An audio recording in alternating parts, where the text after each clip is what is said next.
कुसुम ते मोर वीडियो लगा देखत होबे ना, तो अगर कोई जगह तोर आँख मन हो तो आ जाओ।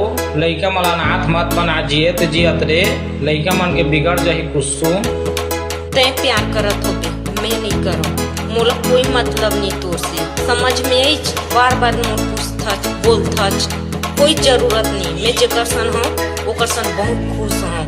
मोहनी रे दीवानी बोला बना के तैना मोला, अरे दगा दे के मारे DJ Sarvam।